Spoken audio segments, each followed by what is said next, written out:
so today I am back with part 7 of used cars you should never buy. You guys keep requesting this series, so I keep producing them for you. So I do want to mention the same disclaimer that I mentioned before every part in this series, and that is that not every car will have every problem that I mention, and it could also have other problems that I don't mention. So when I say that this car has this, and this problem, or could have this, and this problem, it doesn't mean that it is strictly limited to those problems and is guaranteed to have those problems. And another big point that I keep forgetting to touch on in the videos, but I feel like should be mentioned, is that maintenance of a car is extremely important. If you don't maintain your car, it's not going to be reliable. But if you have one of these cars that I've mentioned in a previous video or in this video and you keep maintaining it regularly, there's a good chance that you could avoid these problems. So just always remember that maintenance is very important. And with that being said, let's go ahead and get into this video. So first up is the 2004 to 2009 Nissan Murano. Starting off part 7 of used cars you should never buy is the Nissan Murano. The Murano is a mid-size SUV or crossover from Nissan.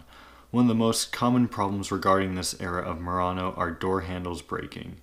Owners also complained of features such as sun visors, seat frames, power locks, and other amenities on the interior breaking. This can be attributed to poor build quality and cheap materials from Nissan. On the mechanical side of things, the Murano is known for having issues with its CVT. Many older CVTs outside the Murano are also known for having problems, some of which will be mentioned later on in this list. Number 2, the Chrysler 200, and yep, you guessed it, another video and another Chrysler product. Many people have accused me of being biased against Fiat Chrysler, and I just want to say that I'm not biased towards any car brand at all when I make these videos, because if I see something that's genuinely bad, I'm going to put it on here. So I do not hate Chrysler, I do not hate Fiat, I don't hate Dodge, I don't hate any brand associated with that company. So please just stop thinking that I have some sort of bias, because I do not. Anyways, return to the Chrysler 200. It began production in 2011 and really hasn't had a solid year outside of maybe 2014 that has been trouble-free. The 200 has been quoted as driving like a car from a previous generation with its bad handling and ride quality. The transmission is just bad, there's really no other way to put it. The 4-cylinder is lackadaisical, but there is some potential with the V6 option, especially if you get all-wheel drive. The motor stalling and misfiring is a fairly common issue too.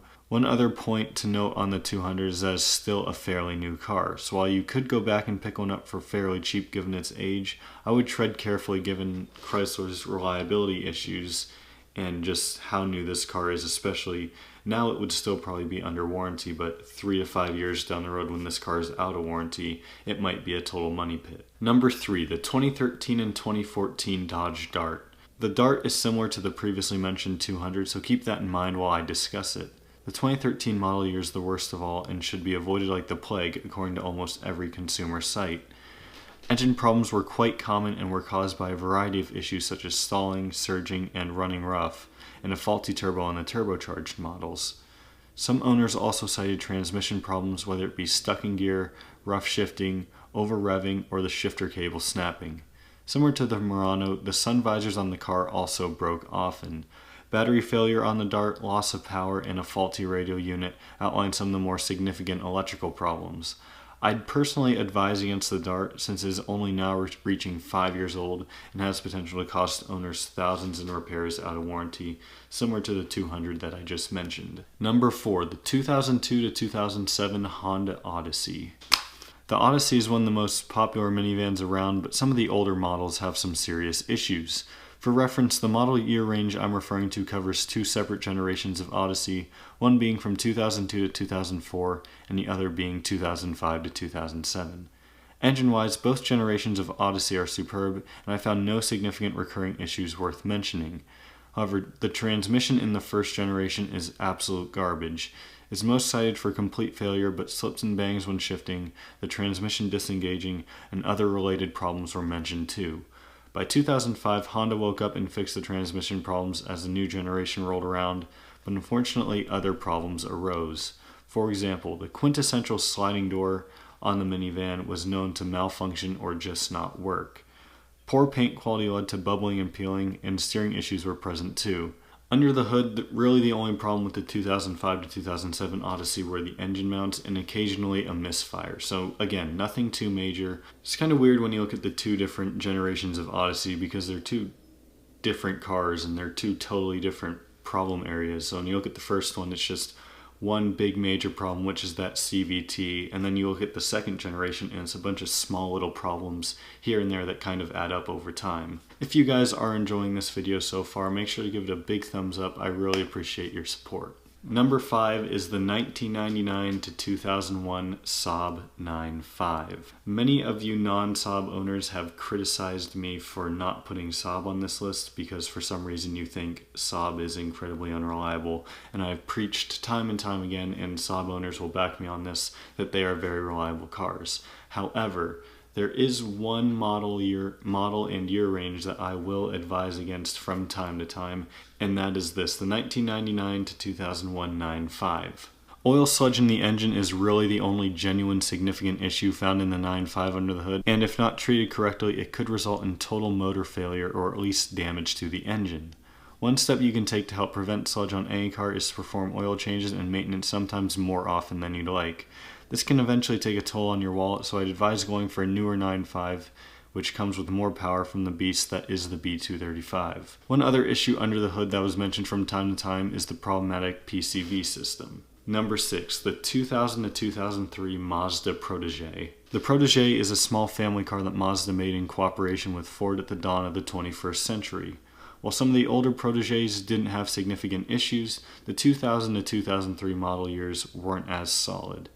The alternator failing was one of the primary effects of a bad voltage regulator. The Protege also hesitated and jerked at times, but the engine itself was fairly solid.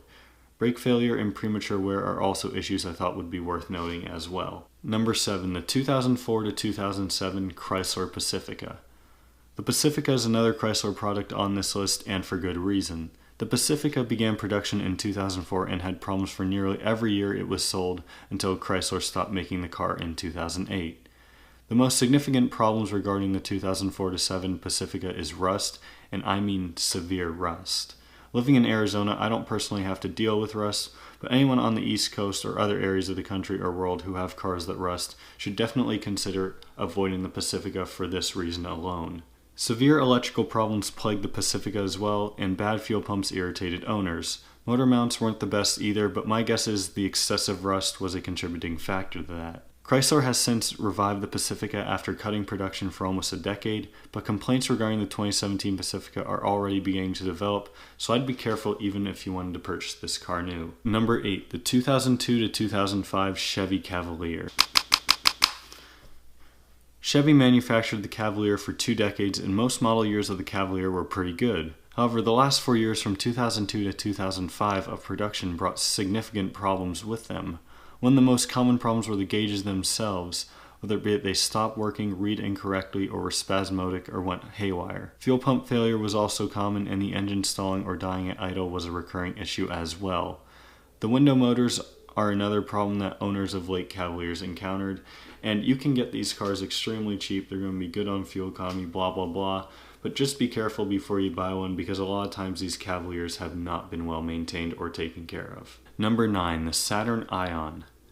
The Ion was only produced from 2003 to 2007 and had notable issues for each production year. Transmission failure was common in the earlier model years of the Ion. The key getting stuck in the ignition was possibly the most frequent problem experienced by owners, and while it wasn't a terribly expensive fix, it did mean that you were unable to drive your precious Ion for the time being. A leaking moonroof and window seals caused other problems on the interior as well. The 2006 model year was the worst of all, and consumers have been advised by certain sites to avoid it like the plague. Number 10, the 2002 to 2007 Chevy Trailblazer. The Trailblazer shares a platform with many other GM SUVs from this period, but the Trailblazer itself received the most complaints of all. The 2005 model year was the most problematic, but all the other model years mentioned have their fair share of problems as well. Transmission issues were the most common on earlier model Trailblazers, whether it be rough shifting or total failure. The gauges were a frequent problem across all years, whether it be the fuel gauge, speedometer, or entire instrument panel that would malfunction. The stereo and door locks gave owners headaches too. Headlights failed prematurely and also flickered or worked intermittently as well. The motor stalling while driving, misfiring, and a pesky check engine light also bothered owners. So there you have it, guys. Part 7 of used cars you should never buy. If you do have more suggestions for part 8, go ahead and leave those down below in the comments. If you enjoyed the video, make sure to give it a big thumbs up. Thank you all so much for watching. I'll see you next time.